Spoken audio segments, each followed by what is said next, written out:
पूज्य बेन श्री के वचनामृत बोल 51 विषय ध्येय न चूक, तारीख 9/12/1999।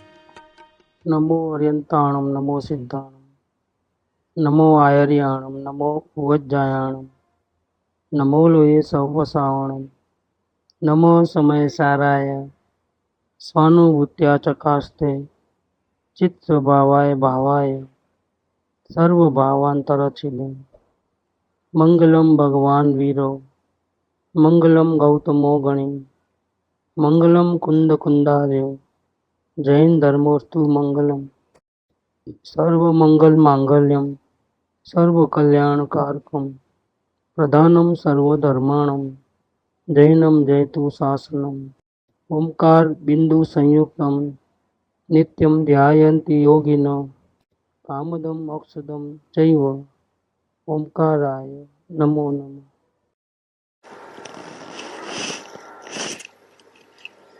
पूज्य बेन श्री के वचनामृत वचनामृत नंबर 50 हो गए।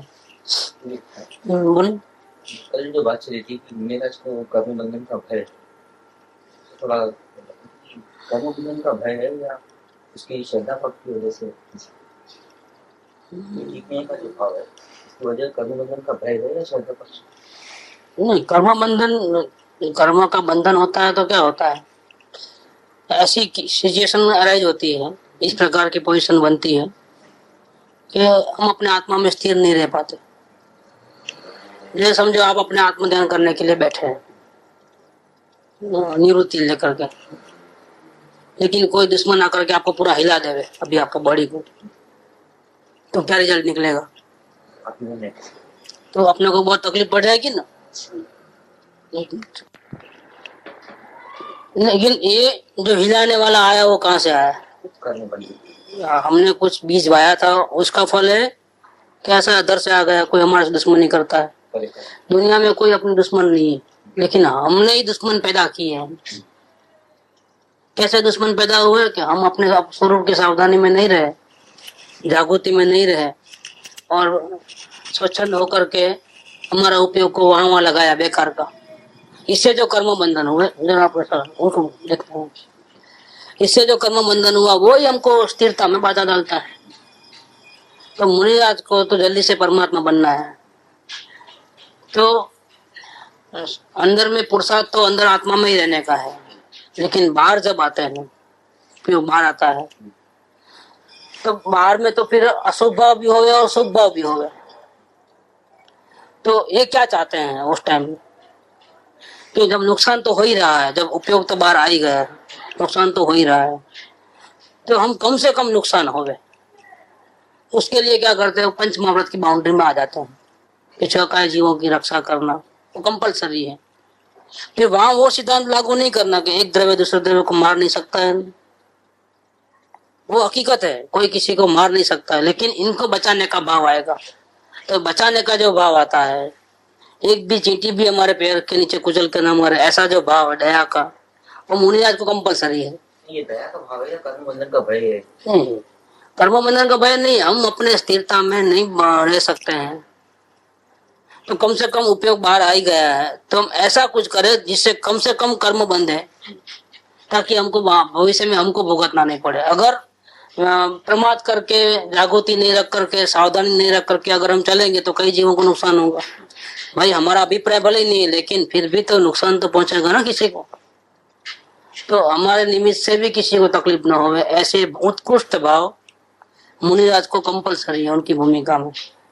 अब उसको कैसा भी कह सकते हो, ऐसा भी कहो कि कर्मों से डरते हैं, ऐसा भी कह दो, या ऐसा भी कहो कि वो अपने आप को सेफ साइड कर रहे हैं, भविष्य के लिए सुरक्षित कर रहे हैं, क्योंकि उनको जो लक्ष्य पे जा रहे हैं उसमें अगर वो सावधान नहीं रहेंगे तो आगे जाकर के वो बाधा रूप बनेंगे। तो ऐसे कर्म बांधे ही क्यों? भले उपयोग बाहर गया, लेकिन ऐसे कर्म चिकने क्यों बांधे कि जो हमको ही वापिस तकलीफ देवे। इसीलिए वो ऐसी साधना करते हैं कि अपनी साधना के वक्त किसी को रंच मात्र भी तकलीफ ना हो। ज्यादातर तो वो अपने आत्मा में रहते हैं, जब बाहर आता है तभी किसी का कांटेक्ट होता है, तभी हलन चलन वगैरह क्रिया होती है, बोलना चलना, तो वचन ऐसे निकले किसी को ठेस न पहुंचे। चलना ऐसे हो गया कि 6 का जीवों की भी रक्षा हो गए, देख के संभाल के चले। हर हर हर क्रिया के अंदर मन वचन काया की बहुत सावधानी रहती है। ज्ञानी ने न सुबह वो कार्य नहीं करे, इसमें ये बात है सब बात, क्योंकि अपने को ही भुगतना है वापिस। अगर हम गलती करेंगे तो भूमिका प्रमाण है लिमिट ना हो। ज्ञान दशा में आकर के भी, वितराग दशा को पा करके भी, वितराग मार्ग को पा करके भी अगर हमारे वर्तन अज्ञानी के जैसे है, स्वच्छंद है हमारे में, परिणामों का ख्याल नहीं है, अपने निमित्त से किसी को, हमारे वचन से, हमारे मन वचन काया के प्रवृत्ति से किसी को ठेस पहुंचती है, दूसरों को तकलीफ पहुंचती है, ऐसा अगर वितराग मार्ग को पा करके भी अगर ऐसा हुआ तो लोगों को वितराग मार्ग के ऊपर श्रद्धा कैसे आएगी? श्रद्धा नहीं आएगी। इसका मतलब वही है ना कि अगर वैसा भाव है तो भूमिका तो जाता ही नहीं। नहीं, आगे नहीं बढ़ता है वो, ये इसकी सूक्ष्म विराजना चालू है। स्थूल रूप से तो देवगुरु शास्त्र की महिमा करता है, भक्ति करता है, लेकिन वर्तन इसका ऐसा रहता है आगे बढ़ी है कि उसमें उसकी विराधना होती है तो आगे नहीं बढ़ता है। कहाँ गया वो? क्या बड़ा किताब नहीं है ना मेरे पास। आगे 781 85 कुछ है, इसीलिए जितना जितनी समझ बढ़ती है उतनी जिम्मेदारी ही बढ़ती है। भय के पॉइंट पर अटक रहा था मैं कि वो लैंग्वेज में आप कुछ भी कहो कि भविष्य का डर है, कर्मों का बंधन से डरते हैं, वास्तव में वो अपने आनंद में, अपनी मंजिल पे जल्दी से पहुंचना चाहते हैं। वास्तव में तो ये हो रहा है, अभी वो देर करना नहीं चाहते हैं। तो अंदर में है तो बराबर गाड़ी चल रही है, लेकिन बाहर है तब कैसा करना कि कम से कम नुकसान होवे, हमारे मंजिल में कम से कम बाधाएं आवे, इस प्रकार का वर्तन करना है। 785 इसमें है एक सद्वर्तन आज्ञा है ज्ञानी पुरुष, ज्ञानी पुरुष की आज्ञा सद्वर्तन है।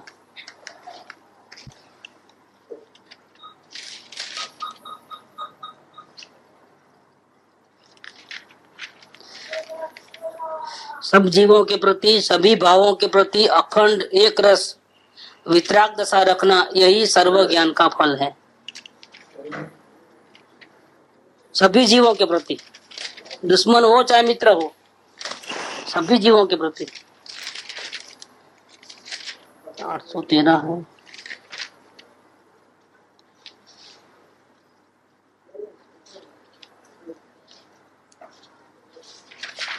वर्तन के ऊपर तो कृपाणु का बहुत ध्यान रहा है। हमारा संबंध बाह्य लोगों के साथ तो कैसा है, हमारे वर्तन के साथ। अगर हम उसमें ध्यान नहीं रखे, इसका मतलब हमको अपने आत्म कल्याण करने का भाव नहीं है, अभी है तो भी हम प्रमाद कर रहे हैं, इसका मतलब ये होगा जागृति नहीं है।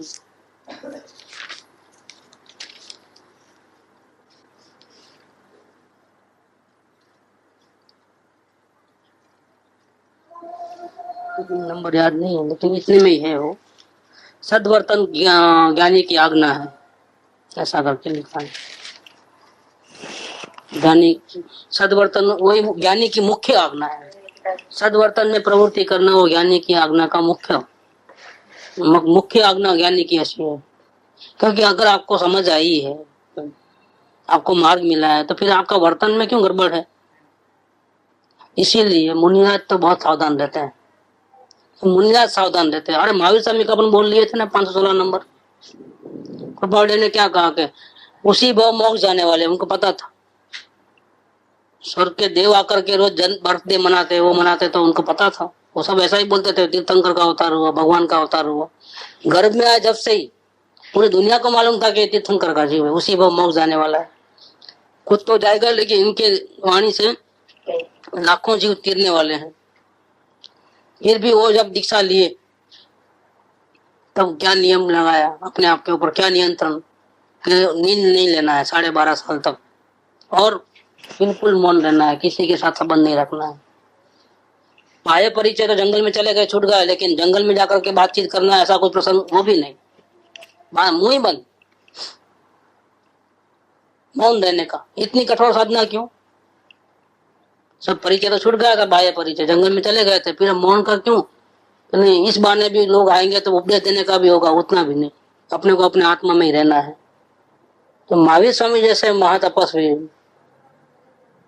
जिसके कोई गुरु नहीं थे, वही गुरु थे सबके, कितने महाप्रभावशाली, उन्होंने भी अपने प्रमाद को भगाने के लिए नींद का त्याग किया और मौन लिया, धारण किया, कठोर तपस्या की 12.5 साल तक।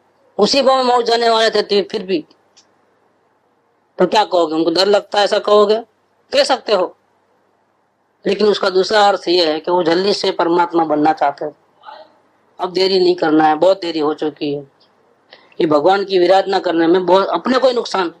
अपने भगवान की विराधना अपन करते तो अपना ही नुकसान है, इसलिए नहीं करना है, देरी नहीं करना है। इसलिए वो कि उसको दूसरी तरफ चले गए तो वो कर्मों से डरते हैं, ऐसा भी तो अपने अच्छा ही बात है ना।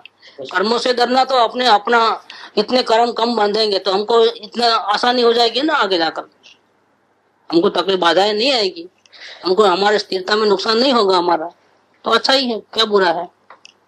इसलिए टोडरमल जी ने तो कटाक्ष किया है कि तुम तो बड़े सुबह हो कि जिस संसार से तीर्थंकर और चक्रवर्ती जैसे महापुरुष डरते हैं, और सब परिग्रह को छोड़ करके, महिलाओं को छोड़ करके जंगल में चले जाते हैं, वो भी डरते हैं और तुम नहीं डरते हो, तुम तो बड़े सुबह हो। ऐसा टॉन भी मार लिया टोडरमल जी ने। क्या क्या तुम्हारी वीरता है, तुमको नरक में जाने से भी डर नहीं लगता है, तुमको भवों का दुखों का डर नहीं लगता है, तुम बहुत बड़े बहादुर हो, ऐसा करके लिख दिया उन्होंने। इसका जिस संसार से, संसार में कौन अपना है, जिस संसार से कब संयोग पलटेंगे, कब कौन धोखा देगा, ये सब धकोसले के ऊपर महल बना रहे हैं, किस पे आशा रखते हो? संयोग कभी भी बदल जाएंगे तो क्या करोगे? बाहर का सहारा लिया तो संयोग बदलते ही देर नहीं लगेगी, पूरा अपना मटकिया मेल, पूरी आशाओं का पानी फिर जाएगा। पूरे मेल बनाए थे, ऐसा सोचा था, वो सोचा था, ये सोचा था, अरे तुम भला सोचे थे, फिर भी क्या। इसीलिए वो तो सौगानी जी भी लिखे हैं कि निमित नैमितिक संबंध जरूर दुनिया में है, ऐसी कोई बात नहीं है। तो बहुत गर्मी पड़ जाती है धूप काल की, तो बरसात को आना ही पड़ता है। क्या धरती पानी पानी पुकारती है तो बारिश आ जाती है। ऐसे गणेश जैसे सूर्य के प्रकाश होता है तो अंधेरा दूर हो जाता है, प्रकाश हो जाता है, ऐसे निमित नैमितिक संबंध जगत में जरूर है। इसकी कोई मना नहीं करते हैं हम, क्योंकि वो तो सिद्धांत वचन, ऐसे संबंध देखे जाते हैं कि भाई दूध में मेरवन डाले तो दही बनता है, और दही के कारण से मेरवन डाले उसके कारण से नहीं होता, अगर उसके कारण से होता है पानी में डालो तो ही बन जाएगा, नहीं ऐसा नहीं है। लेकिन निमित नैमितिक संबंध उपादान निमित्त का ऐसा जोड़ा है, इसकी हम मना नहीं करते हैं। लेकिन फिर भी ज्ञानी पुरुष इसके आधार पे नहीं रहते हैं, वो तो अपने उपादान के आधार पे ही रहते हैं। क्यों कि ऐसे संबंध बनते हैं लेकिन बिगड़ते भी देर नहीं लगती है। बिगड़ते कितनी देर लगती है? ये ऐसे संबंध होते हैं निमित नैमितिक, जैसे गुरु शिष्य का संबंध ले लो, वो भी निमित नैमितिक संबंध। शिष्य में अगर योग्यता हो तो गुरु के वचन हो विचार की तो उसको समझ आती है तो वो पा लेता है, तो वो भी मार्ग पे आ जाता है। लेकिन गुरु भी यही सिखाते हैं और शिष्य के भी यही समझना है कि हमको अपने उपादान के ऊपर रहना है।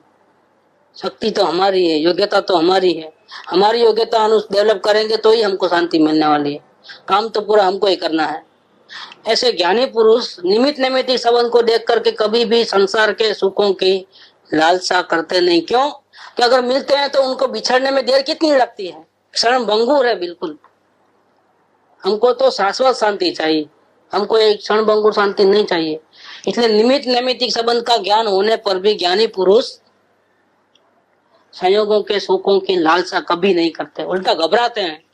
क्योंकि अगर संयोगों का सुख मिलेगा तो हमको प्रमाद भी इतना होगा, हमको समय ही नहीं मिलेगा, तो बिजनेस बढ़ेगा तो क्या होगा, आपको समय नहीं मिलेगा, उधर भागम दौड़ी में रह जाओगे। पैसा तो आता है लेकिन आपका सत्संग का, आपके एकांत का, आपके निवृत्ति का, आपकी साधना में तो पूरे खलल पड़ जाएगी। उसका क्या करोगे?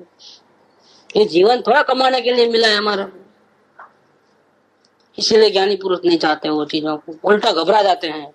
प्रपंच बढ़ता है, परिग्रह बढ़ता है तो उसको और भय लगता है कि मेरी साधना का क्या होगा, तो घबरा जाकर वो पुण्य में तो नाराज हो जाते हैं। पुण्य बढ़ता है तो विष्ठा का ढेर है, विष्ठा बढ़ रही है, हमारा कुछ नहीं है, कचरा बढ़ रहा है और कुछ नहीं है, ऐसा ऐसा उनको घबराहट हो जाती है। और प्रतिकूलता को सामने से चाहते हैं क्योंकि प्रतिकूलता जब आती है तो हमारा अंतर का बल जागृत होता है, क्योंकि उस टाइम में जब हम लाचार हैं, निशा है, कोई हमको शरण देता नहीं है, तब शरण कौन देगा?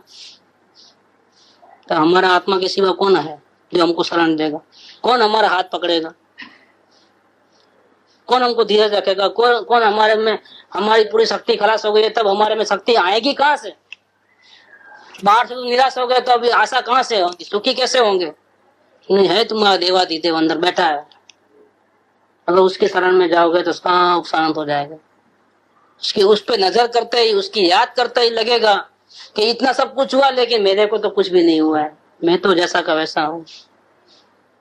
ये जो भी तकलीफें आती है वो इसको भूलने से आती है, इसका ध्यान नहीं रखने से आती है। इसीलिए मुनिराज कर्मों से डरते हैं को, या फिर बहुत सावधानी रखते हैं ताकि अपने को आगे भविष्य में तकलीफ ना हो जाए, स्थिरता में कमी ना हो, अपनी मंजिल की ओर जल्दी से आगे बढ़े, इसके लिए वो साधना करते हैं। तो उनकी साधना का एक अंग है अंदर में गायक परमात्मा, और उसका ही ध्यान रखना। और बाहर में जब उपयोग आए तब इतना सावधान रहना कि दोबारा जब निर्विकल्प अवस्था करनी है तब कोई विशेष बाधा ना आवे हमारे, ऐसा कर्म बंधन हमको नहीं होवे कि हमको बाधा आवे इसके अंदर। इतना उन तैयारी सावधानी रखते हुए आगे चलते हैं।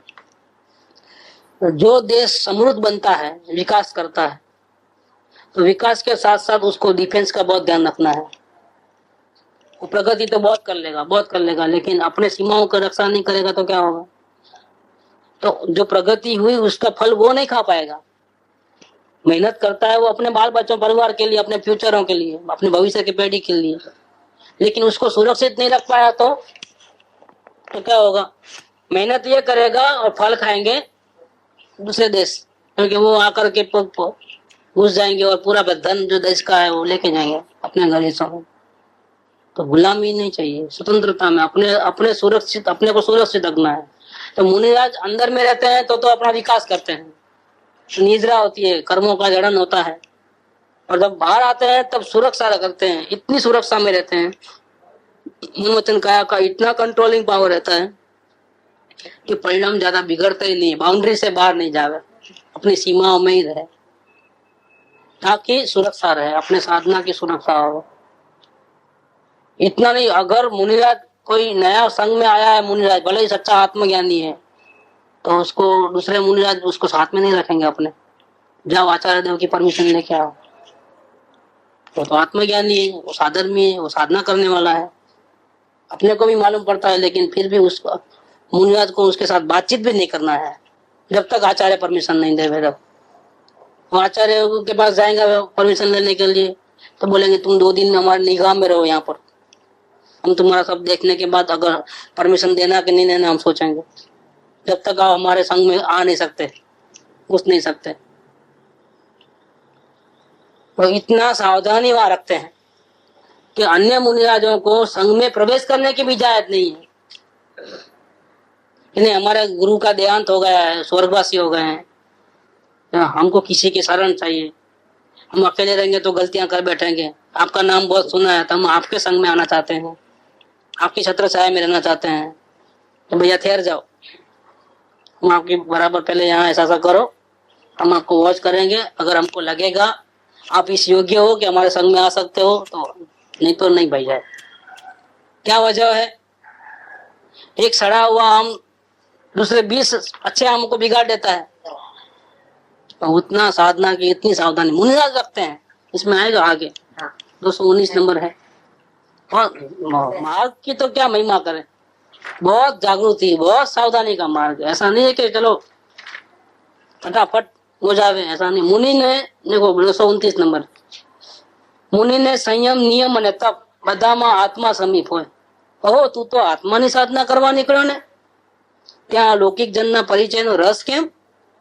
તારે શુદ્ધિ વધારવી હોય, દુઃખથી છૂટવાની ભાવના હોય તો અધિક ગુણવાળા કે સરખા ગુણવાળાના સંગમાં રહે છે।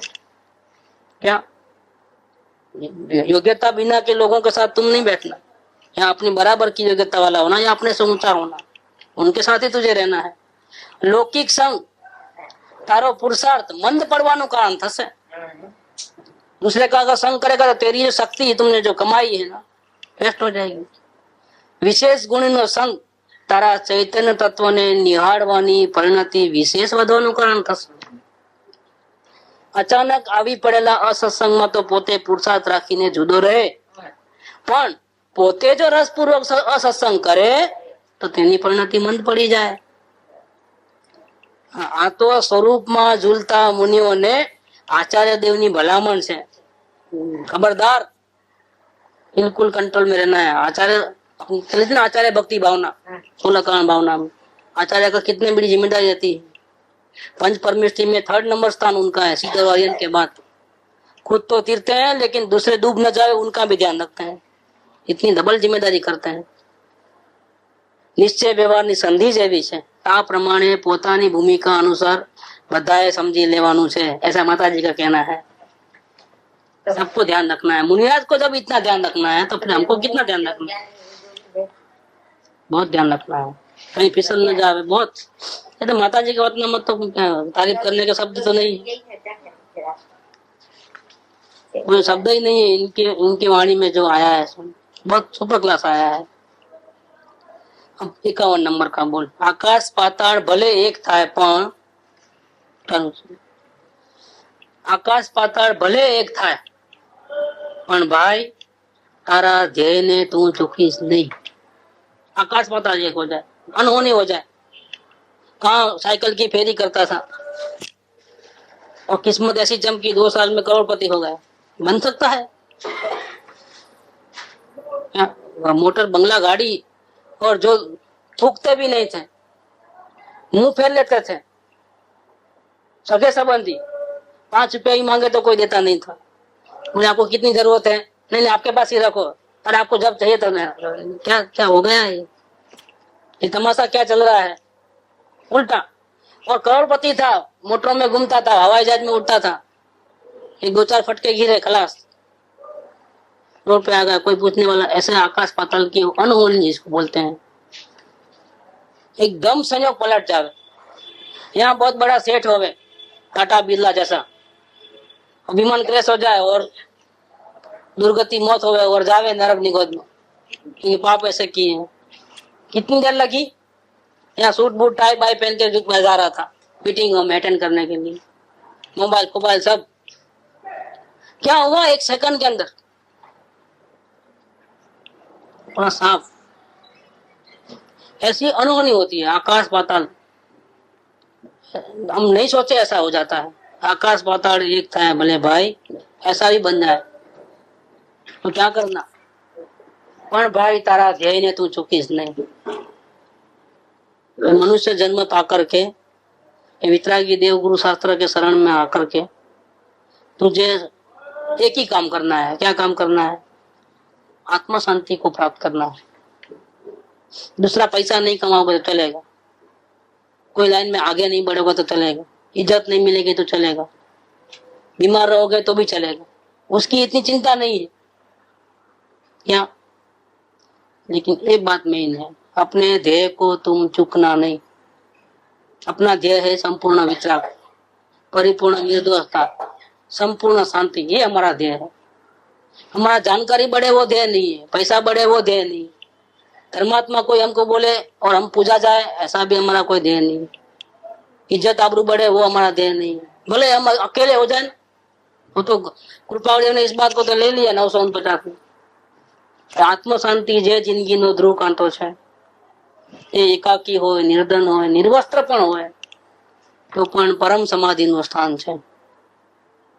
हमको नहीं आगे बढ़ना है, लोगों में सबकी नजर में नहीं आना है. हमको नहीं चाहिए, हमको रुपया पैसा इज्जत आबरू नहीं चाहिए. हमको संयोग का सुख हमको नहीं चाहिए.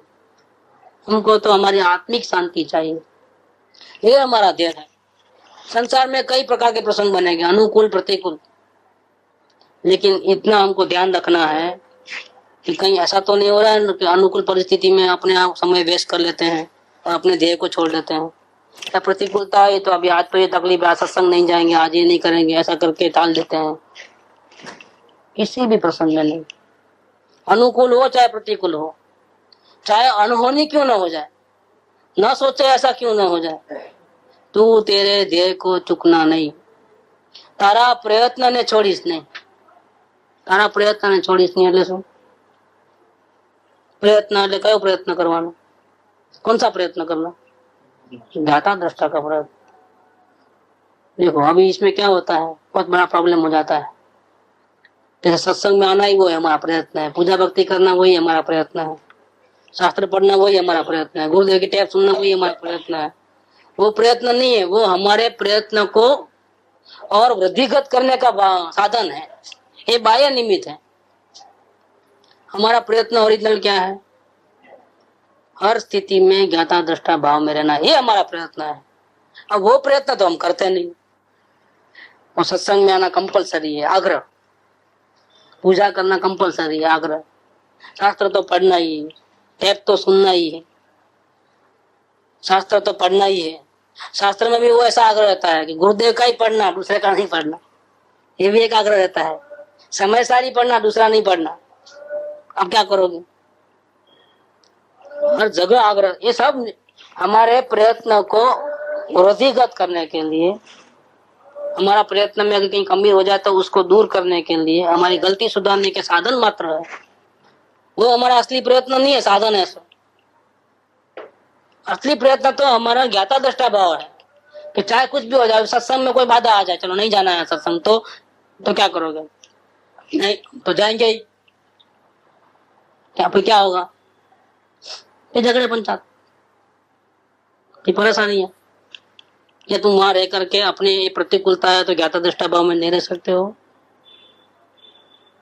कोई आदमी हमको गाली देवे और हम बिल्कुल शांत खड़े हैं उसके सामने, चुपचाप सुन रहे हैं, कोई रिएक्शन नहीं है, कोई चेहरे पे भाव नहीं है, और इतनी अच्छी हमारी साधना है कि हमारे को मन में भी ऐसा विचार नहीं आता है कि वो दुश्मनी कर रहा है हमारे से, हमारा दुश्मन है। ऐसी अपेक्षा नहीं रखते हैं कि वो गाली नहीं देवे हमारे को। अगर ऐसी सिचुएशन बनेगी तो क्या होगा? तो गाली देगा और वो हमारा चेहरा देख करके ही ठंडा पड़ जाएगा कि इसको बोलने का कोई मतलब नहीं है, इसको असर ही नहीं होती। और अगर इसके बदले में अगर हमारे को असर होती है तो उसका प्रयोजन सिद्ध हो गया। उसका प्रयोजन ही यही था, गाली देने का। क्या प्रयोजन था? तो हमको दुख पहुंचे, हम हैरान परेशान हो जाए। क्या पैसा नहीं होता है तो हाँ देता हूँ करके रोज घुमाता है, उसको शर्म नहीं है क्योंकि उसको देना ही नहीं है। हाँ देता हूँ, मना थोड़ी करता हूँ, लेकिन तुम थोड़ा लेट आए, 5 मिनट लेट आए, दूसरे को दे दिया। ऐसा चक्रा खिलाते खिलाते एक दिन वो गाली दे देता है, बस पकड़ लेता है, तुमने गाली क्यों दी मेरे को, गेट आउट। उसका प्रयोजन यही है, अपना माल अपना पैसा, और चक्रा खाए तो चुपचाप दाढ़ी में हाथ डाल करके मेहरबानी करके रिक्वेस्ट करके लेने का, ये जमाना है। क्या करोगे आप? ज्यादा करोगे जाओ केस डाल दो, जाओ। और फिर केस अब डालोगे आप, ऐसा एक केस बनेगा, पुलिस इंस्पेक्टर उसका दोस्त था तो बोला डालो केस, मैं हूं ना तुम्हारा संभालने वाला। जब केस की तारीख पढ़ते गए, जब तक असली तारीख आई तब वो उसका ट्रांसफर हो गया था। देखो क्या हुआ, क्या करोगे आप? अब वो खुद फंस गए क्योंकि कुछ जो झूठापना करते उसके अंदर, क्योंकि हमारा दोस्त है ना, सब संभाल लेगा।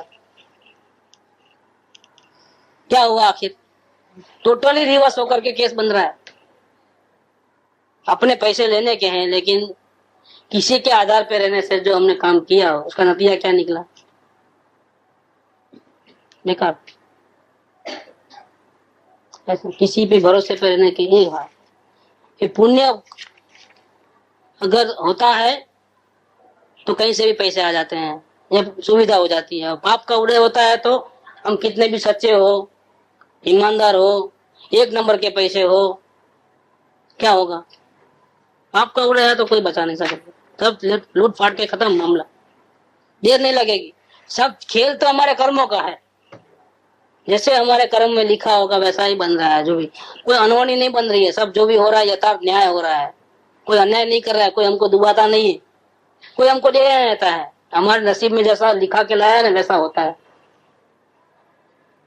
हमारा काम है अपने को जैसा राग होता है ऐसा काम कर लेना, वैसा विकल्प अगर आया, बाकी ज्यादा पंचायत आग्रह अपेक्षाएं वो नहीं रखना। ये टाइम आया है इस प्रकार। तो ऐसे पंचायतें तो होते रहती है, ये उल्टा सुल्टा तो होते रहता है, हमारी कहीं चलती नहीं है। लेकिन ऐसा जब होता है तब हमारे शांति को, हमारे ज्ञाता दृष्टा भाव को नहीं छोड़ना है, बह नहीं जाना है, प्रसंगों के अंदर बह नहीं जाना है। आत्मा तारा प्रयत्न है तो छोड़िस नहीं, आकाश पाताल एक हो जाए तो भी, अनहोनी बन जाए ना तो भी तो जाएंगे ही, क्या हो जाएगा? ज्ञाता दृष्टा भाव चुक गए हम, अपने हाथों से इस सर को पटका है दीवारों में, सिचुएशन क्रिएट की है। अब उस टाइम में वो मना करे तब शांत बैठ गए, ज्यादा दृष्टा भाव में देखे, उसको दुश्मन न गिने, उसके साथ दुर्व्यवहार न करे, लेकिन अपने कर्मों का ही फल है। ये हमको अंतराय है क्योंकि हमने किसी को अंतराय पहले दिया, इसीलिए ऐसे अच्छे कार्य में भी कोई हमको बाधा डाल रहा है, ऐसा समझ करके ज्ञाता दृष्टा भाव में रहे, शांत भाव में रहे तो क्या होगा? तो उसका जो रोकने वाले का ऐसा ऐसा दिल में होगा कि इसको रोकेंगे तो वो हमारी हर बात मानेंगे, और नहीं मानते हैं तो इनको यहाँ दबा देना, नहीं जाने देना। दूसरी बात नहीं मानते हैं तो हम उनके जो असल जो चीज है वहां दबा देना, और हम वो दबाता है और अपने को दर्द होता है तो उसको एक मौका मिल जाता है, बार बार दबाए, और आज नहीं जाना, अच्छा भाई घर में बैठ के गया था दृष्टा भाव में रहे तो क्या हुआ? तो इसका उसको तो कोई फर्क नहीं पड़ता है। हमने तो उसको समझे थे को दुखी हो जाएगा, हैरान परेशान हो जाएगा। एक दबाने की टैक्टिस होती है ना, जिसकी दुखती नस होती है ना उसको दबा देना, तो वो कंट्रोल में आ जाएगा। जैसे बंदर को चना पसंद है तो उसको कंट्रोल करने के लिए क्या करना? चना दो, आपके वश में, आप जैसा बोलोगे नाचना चाहेंगे, नाचेगा। जिसको तो ये उसका वीक पॉइंट है। हमारा वीक पॉइंट सत्संग नहीं बनना चाहिए, क्योंकि सत्संग हमारा प्रयत्न नहीं है, हमारा ज्ञाता दृष्टा भाव हमारा प्रयत्न है। अगर हम सत्संग का आग्रह कर लेंगे तो क्या होगा? तो दुनिया वाले को एक पॉइंट मिल जाएगा कि इसका प्रेम यहाँ है, तो अभी जब भी हमारे उनकी नहीं जमते हैं, विचार नहीं जमते हैं, तो हर वक्त हम दबते हैं, तो एक बार हम इधर दबा देंगे और यहाँ से फिर क्लेश शुरू होता है, जो हमको ही नुकसान होता है। हम फिर बराबर शांति से रह नहीं पाते हैं, हमारा मन अशांत हो जाता है। इतना लगाओ कि इस सत्संग की बात है, ऐसे हर बात में ज्ञाता दृष्टा भाव में तो आप हर हालत में रह सकते हो, चाहे अनुकूल हो चाहे प्रतिकूल हो, उसमें आपको कोई बाधा नहीं है। अगर इसको बढ़ाने वाला सत्संग अगर आपको मिल जाता है आपके पुण्य के उदय से तो बहुत बढ़िया है, नहीं मिलता है तो इसका मतलब ये नहीं कि आप गाड़ी चूक गए, का प्रयत्न आप कर सकते हो, बराबर ज्ञाता दृष्टा भाव में रहो। कोई दुनिया वाले कोई नहीं बिगाड़ पाएंगे आपका, सत्संग में जाने से कोई रोकेगा, ज्ञाता दृष्टा भाव में रहने से किसी की ताकत नहीं है कि कोई रोक पाए। 3 लाख में सारी दुनिया इकट्ठी हो जाए, लेकिन हमारा स्वभाव है ना, हमने हमारे स्वभाव का आधार लिया है ना। ज्यादा दृष्टा भाव में रहने के लिए किसका सहारा लिया हमने? किसका सहारा लिया? खुद का। अब किसकी मजाले कोई हमको रोके? सत्संग में जाने के लिए तो हमने बहुत लोगों का लिया, हम गाड़ी पे तो पेट्रोल खुद पंचर हो गया, देर सवेर हुई, हम वृद्ध है तो किसी के सहारे में आना पड़ता है कि कोई लेके जावे तो ही लेके जाना हो, तो भावना करते रहो, हमारा नहीं चले, क्या करेंगे आप? इसमें तो सहारा है, इसमें क्या सहारा है? ज्ञाता दृष्टापना रहना हमारा स्वभाव है, तो जो हमारा स्वभाव है उसके अनुकूल रहना वही हमारा सच्चा प्रयत्न है। किसी के आधार पे रह करके हमको कार्य करना वो हमारा सच्चा प्रयत्न नहीं है, इसमें तो उल्टी पराधीनता आई। हाँ बोला मेरे को कितना कहते ना लोग इंजेक्शन को आता था, मम्मी चलो मैं मौका मिल गया, मैं 9 दिन तो आप लेके जाओ, मैंने लेके गया तो बहुत अच्छा है, चलने को मैं तो तैयार हूँ। फिर मैं तो चुपचाप बैठती हूँ, तो ऐसा क्यों बोल रहे? तो आप तो पावर करना चाहिए हमारे ऊपर, हम तो तुम्हारा बेटा है। नहीं, जो किसी से लेके जाओ मैं तो मिनट में तैयार हूँ, तो बोले क्यों ऐसे क्यों बोलते? कभी भी बोले कि नहीं समझिए वैसा करना, किसी के सुख में बाधा नहीं डालना, साधना हमको करना है और दूसरों को दादा देवे ऐसा कैसा करें? उल्टा हम नया कर्जा इकट्ठा करना, पार कर सकते हैं। हमारा पुण्य होगा, हमारी भावना में अगर बल होगा तो शाम मिलेगा ही मिलेगा। रात को बोली, मैं बोली आज कुछ मेरे को काम नहीं है तो मैं लेके जाके क्या बोली, मम्मी तैयार हो जाओ, लेकिन चलो तैयार। इसमें क्या होता है कि सामने वाले को कभी परिणाम नहीं बिगड़ते, तो खुशी खुशी लेके आता, अगर लेके भी आया तो फर्ज समझ करके रोज नहीं बोलते, क्योंकि जब कलेक्शन में जाना पड़ता है, इधर जाना पड़ता है, उधर जाना भाई हमारे पूर्व कर्म के अनुसार है। हमको पुण्य का उदय है तो ही मिलेगा, नहीं तो नहीं मिलेगा। जब तक हमारा अंतराय हमको चालू है तब तक नहीं मिलता है। लेकिन हमारा प्रयत्न हमको नहीं छोड़ना है, ये बात। सत्संग मिलना नहीं मिलना वो हमारा प्रयत्न नहीं है, वो तो प्रयत्न को बढ़ाने वाला है। असल में प्रयत्न क्या है वो नहीं समझते हैं, प्रयत्न की भाषा नहीं समझते। जब सत्संग की टाइम पर भोजन चलता है, थोड़ी देर अपना काम चलता है। तारा प्रयत्न ने छोड़ी नहीं, ये झगड़े पंचायत हो जाते हैं। नहीं, ये तो कुटुंब प्रतिबंध है। सत्संग में तो झगड़ा करके भी आना, ये कैसा भी सिखाते हैं। ये कुटुंब प्रतिबंध काय का? आपको जरूर मोह होगा कुटुंब के प्रति, आप सबको राजी रखना चाहते हो, इसलिए सबकी बात मान लेते हो। सत्संग से बढ़िया कौन है? सत्संग से बढ़िया कोई नहीं है बाहर के पैसा से। लेकिन आप वो हमारा प्रयत्न नहीं है ओरिजिनल। किक मारो, सबको किक मारो, सबको लात मारो। माँ बाप, सगे संबंधी, अड़ोस पड़ोस सब दुश्मन है हमारे। जो हमारे सत्संग में जाने नहीं आता सब हमारा दुश्मन है। क्या करोगे फिर? आप रह सकोगे? पानी में रह करके मगर से बैर करोगे? आप वितराग हो गए, किसी की जरूरत नहीं है आपको। ये वितराग का मार्ग नहीं है लड़ाई करना, तो सामना करना। ऐसा सामना नहीं होता है। और किसके लिए? निमित्त के लिए। क्या आप इतने पराधीन हो? क्या आत्मा में शक्ति नहीं है? अगर वो साधना करना चाहे तो घर बैठे कर सकता है, अगर सही समझा है तो। सत्संग को सही समझा मतलब सत्संग में जो बताई गई जो बात है, जो साधना की विधि है, अगर वो बराबर समझ लिया, उसको सारे आधार छूट जाते हैं, तो अपने पांव पे खड़ा हो जाता है। इसको किसी को किक मारने की जरूरत नहीं है, क्योंकि वो अपने बल से जीता है, अपने ज्ञान बल के सहारे जीता है। फिर मिल जाए, हमारी भावना भी रखे, और मिल जाए तो सोने में सुहागा है। नहीं मिले तो कोई हमारा प्रयत्न छूटना नहीं है। देखो नरक में भी प्रयत्न चालू है, अंतर सन्मुखता होती है, स्व संवेदन चालू है। नरक में भी होता है ना आत्मज्ञान, वहां भी निरिकल्प अवस्था हुई ना, वहां कौन समझाने जाता है? वहां कौन सत्संग मिलता है? वहां क्या मिलता है? लेकिन वहां पर भी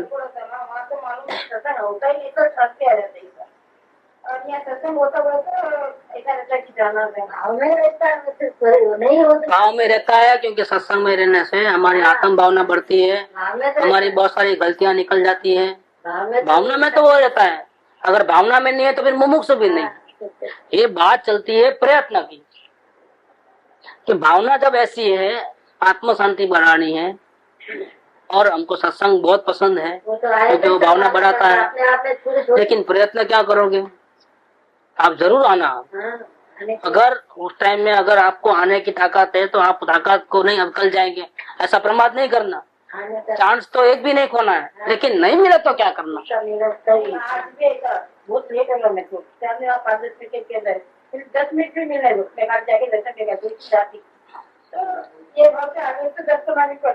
अब इसमें भी गलतियां देखना कि इतना लेट हमारे से क्यों होता है, कि हम जल्दी नहीं उठ सकते आधा घंटा। ऐसा करके वो गलतियों को सुधार कर जाना। इतना भी 10 मिनट के लिए भी आया तो कोई मना नहीं है। नहीं, सब रेडी हो जाते हैं। वो लोग चाय पीते ना, बुखार आ रहा, वो आ रहा ना, इसलिए। ठीक है, अपन ऑटो करके आ गए, तो किसी के सहारे रहे तो लेट होगा ना, लेट नहीं रहने का तो हमको सुविधा है। अगर ऑटो का 10-15 रुपए खर्चे तो हमको कोई, हमारे को तकलीफ नहीं होने वाली। फिर लेट क्यों? वो अपने को फिर देख लेना, इतना आते हो तो इतना लेट क्यों होता है? हाँ, तो वो हमारे प्रमाद है, उतनी कमजोरी है हमारे। तो विषय चला है तो बात कर। भी बोले डॉक्टर के पास चलना, अम्मा के साथ, उनकी अम्मा है। नहीं, आप लोग जाओ गाड़ी में। तो नहीं, तुम ही चलना, आप सत्संग नहीं करना। मैंने अच्छा चलो, हाँ ठीक है। तो फिर नहीं, हमारा गाड़ी में चले गए, तुम तुम्हारे सत्संग जाओ। ये क्या है, नस रहती है हर वक्त सत्संग। वो हमारा वीक माइंड है हमारा, हम उनको मौका नहीं दे रहे। एक 10-15 केस में ऐसा बनेगा तो हमारी लाइन बिल्कुल क्लियर हो जाएगी। हम पहले ही केस में उनको हैरान कर लेते हैं। फर्स्ट 2-4 केस में अगर हम इतना झगड़ा कर लेते हैं कि वो हमारी कमजोरी समझ जाते हैं। अब दबाना इनको तो कैसे दबाना, यही दबाना। अगर 10-15 केस में उनको लगा उनको तो मना करेंगे तो रुक जाने वाले हैं क्या, तो फिर वो अपने को दबाने की कोशिश नहीं करेंगे। इसका ज्ञाता दृष्टा भाव सबसे बड़ा चीज है। कि हमारा पूर्व कर्म का उड़े है इसलिए कोई अंतराय डाल रहा है। वो दुश्मन नहीं है हमारा, कोई हमारा वैरी नहीं है, कोई हमारा दुश्मन नहीं है। हमारा दुश्मन हमारे पूर्व कर्म है, वो भी एक अपेक्षा से। बाकी वास्तव में वो भी हमारे ज्ञाता दृष्टा भाव को नहीं रोक पाता है। क्या प्रतिकूलता है तो हमारे ज्ञाता दृष्टा भाव को रोक पाता है? पूर्व कर्म ऐसा है प्रतिकूल संयोग है, लेकिन क्या हमारे ज्ञाता दृष्टा भाव को रोकेगा? हमारी साधना को रोक सकता है? फिर दुश्मन कैसे होगा पूर्व कर्म भी? 108 वाला आ गया कि पूर्व कर्म हैरान करते हैं, ऐसा एकांतिक ग्रहण नहीं करना। एकांतिक है जरूर तकलीफ है, लेकिन एकांत नहीं है कि इससे तुम्हारी साधना को रुकती नहीं है। हाँ, पुरुषार्थ मंद नहीं होता है। पुरुषार्थ मंद होता है वो तुम्हारी गलती है, तुम्हारे वर्तमान की गलती है। तारा प्रयत्न तो छोड़िस नहीं, सत्संग छूट सकता है, देवगुरु शास्त्र की समीपता भी छूट सकती है, क्योंकि ये भी एक संयोग है, लेकिन अपना प्रयत्न नहीं छूट सकता है। चाहे कुछ भी हो जाए, आकाश पाताल एक हो जाए। आत्मार्थ ने पोषण मरे ये कार्य करूं। देखो दूसरी बात, प्रयत्न ने छोड़ीस नहीं, आत्मार्थ ने पोषण मरे थे कार्य करूं। अगर हमारी आत्म भावना बढ़ती है, हमारी स्थिरता बढ़ती है, तो वो कार्य करना। लेकिन ऐसे ऐसे प्रसंग आते हैं कि उल्टा हम हमारे आग्रह से परिणाम और खराब हो जाते हैं, तो हमारे परिणाम बिगड़ते हैं, तो वो कार्य हमको नहीं करना है। कहीं भी आग्रह नहीं, कहीं भी एकांत नहीं, हठ नहीं, बिल्कुल रिलैक्स में, बिल्कुल यहाँ आया पवन तो ऐसा झुक जाना, यहाँ आया तो ऐसा झुक जाना, क्योंकि हर हालत में हम ज्ञाता दृष्टा भाव में तो रह सकते हैं। ज्ञाता दृष्टा भाव बढ़े वही कार्य करना हमारा, दूसरा कोई कार्य नहीं करना। हमें आत्मार्थ ने पोषण मरे ये कार्य कर। जे जे चढ़े ते पूर्ण कर जे। कौन सा ध्येय लेके? पूर्ण शांति का ध्येय। तो ज्ञाता दृष्टा भाव और पूर्ण शांति दोनों अविनाभावी है। अब अगर ज्ञाता दृष्टा भाव हो गया तो शांति मिलेगी, अगर कुछ करने धरने गए तो अशांति हो ही जाएगी। तो हमारा शांति का प्रयोजन सिद्ध कैसे होगा? उसकी पूर्णता कैसे होगी? आत्मज्ञान आनंद का अनुभव वो भी ज्ञाता दृष्टा भाव की प्रैक्टिस से ही हुआ है। ज्ञाता दृष्टा भाव नहीं है तो हम बाहर ही उलझ जाएंगे, अंदर में जाएंगे कैसे? और ज्ञाता दृष्टा भाव है तो बाहर में उलझना बंद हो गया, तो हम फ्री हो गए। अब हम अपने ज्ञान में इतनी निर्मलता आई, इतनी सूक्ष्मता आई, इतनी गहराई आई कि हम द्रव्य तक पहुंच सके, तो बाहर में ही उलझ गए। जैसे एक राजा को अपना मंत्री बनाने का था, तो अपने हाथ के नीचे, क्योंकि वो मंत्री जो था पुराना हो, तो वो डेथ हो गए उस, अब क्या करें? तो उसने एक योजना बनाई कि यहाँ से 5 किलोमीटर दूर मेरा एक दूसरा महल है जंगल में, उसके 7वें मंजिल पे मैंने इतने करोड़ का हीरा रखा हुआ है। यहाँ से सब ये मैदान में इकट्ठे हो जाना, यहाँ से सब लोग यात्रा शुरू करना पैदल। जो सबसे पहले पहुंच जाएगा उसका वो हीरा हो जाएगा, और दूसरा उसको मैं मंत्री बनाऊंगा। क्या सब टाइम पे पूरी दुनिया आ गई, मैं पहले पहुंच जाऊंगा, मैं पहले पहुंच जाऊंगा घर। अब वो क्या किया, रास्ते में दोनों बाजू खाने पीने के, मौज मस्ती के, नाटक बाटक सब रख दिया था। 5 इंद्रियों के विषय, जिसको जितना खाना पीना, जो देखना है करना है, जो करो। अब कुछ लोग तो पहले से ही मत आ गए, मेरे से ज्यादा फास्ट भागने वाले दूसरे हैं। अपने को तो ये मौका मिला है, खा लो पी लो मजा कर लो, एक दिन का मिला है, तो वहीं रुक गए नाटक देखने में, उसमें। बहुत कम लोग थे जिसको नजर वहां थी कि ये तो बाद में भी मिल जाएगा, अपने को पहले वहां पहुंचो सीधा। जिसका नजर टारगेट के ऊपर थी, असल टारगेट भूल जाते, देखते ही उलझ जाते, तो अपना असल टारगेट रुक जाता, वहां नहीं पहुंच पाते। तो अगर हम करने धरने में करना नहीं करना ऐसा रह जाएंगे हर प्रसंग में, हर बार, हर क्षण में, तो हमारा असल जो है वो भूल जाएंगे। हमारा असल तो परमात्मा को देखना है, अनुभव करना है, तो सच्ची शांति मिलेगी। बाकी तो हम फंस जाएंगे, इसे उलझ जाएंगे, करना नहीं करना में ही फंस जाएंगे, ज्ञाता दृष्टा भाव में नहीं रहेंगे तो यही होगा, तो परमात्मा नहीं मिलेगा। और सीधा अगर हम हर क्षण में कहीं भी फंसे नहीं, अपना उपयोग को कहीं फंसाया नहीं, जानकारी में सब आएगा, लेकिन हमको फंसना नहीं है, क्योंकि हमको मालूम है कि हमको क्या काम करना है, हमको टाइम वेस्ट नहीं करना है, हमको तो सब जल्दी से जल्दी आत्म कल्याण करना है, आत्मज्ञान करना है। तो हम प्रसंग आएंगे सब अच्छे बुरे, हमको कहीं उलझना नहीं, जो भी आया हमको एक्सेप्ट, हमको राग नहीं करना है, द्वेष नहीं करना है, हेरा फेरी नहीं करना है, इधर की कड़ी इधर नहीं रखनी है, हमारा काम पहले वो है। ऐसा करके वो अगर एक लगन से तीखी तमन्ना, उन्नी लगन, खड़ी तालावेली ऐसा करके इसके पीछे लग जाएगा तो क्या होगा? तो 6 महीने में गारंटी है, जे ध्येय चढ़े ते पूर्ण करजे, जरूर सिद्धि મળશે। अगर एक लगन से, एक निष्ठा से, और जैसे वितरागी सदगुरुदेव कहते हैं उसी हिसाब से, अपना कोई नया एक्सपेरिमेंट करने की जरूरत नहीं है। जो हमको मार्ग मिला है उस मार्ग पे अनंत तीर्थंकर चल गए हैं, अनंत ज्ञानी बड़े बड़े चक्रवर्ती भी इस मार्ग को पा लिए। हम ऐसे कौन है जो नया इन्वेंशन करेंगे? जिस मार्ग पे ऋषभ देव चले हैं उसी मार्ग पे सभी तीर्थंकर, महावीर स्वामी भी उसी मार्ग पे चले हैं, उसी मार्ग पे आचार्य देव चले हैं, उसी मार्ग पे बहुत से ज्ञानी चले हैं। हमको नया एक्सपेरिमेंट करने का समय नहीं है। उनकी अनंत कृपा है हमारे ऊपर कि बिल्कुल जो सनातन मार्ग है, जो मुक्ति का ओरिजिनल मार्ग है, वो हमको बता दिए हैं। हमको तो सिर्फ उन्होंने जैसा चले वैसा हमको पीछे पीछे चल लेना है, उनकी आज्ञा पे सर पे रखकर खत्म। दूसरा कुछ करने की जरूरत नहीं, सब अपने आप हो जाएगा। तो जे ध्येय चढ़े ते पूर्ण करजे, जरूर सिद्धि थશે।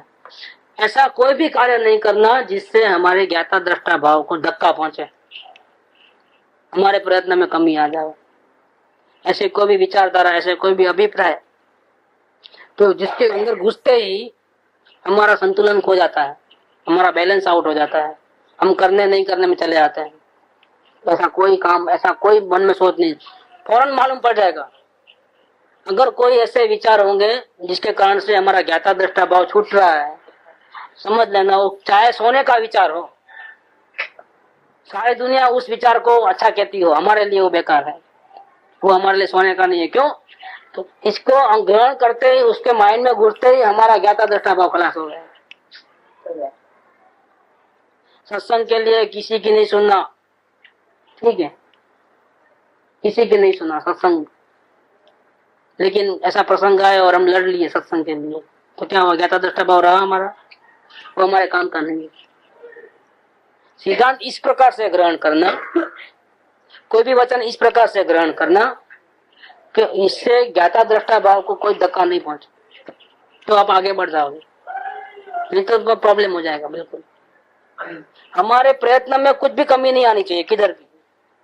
भले ज्ञानी के वचन है, वो भी सत्संग के लिए छोड़ना नहीं, मतलब क्या?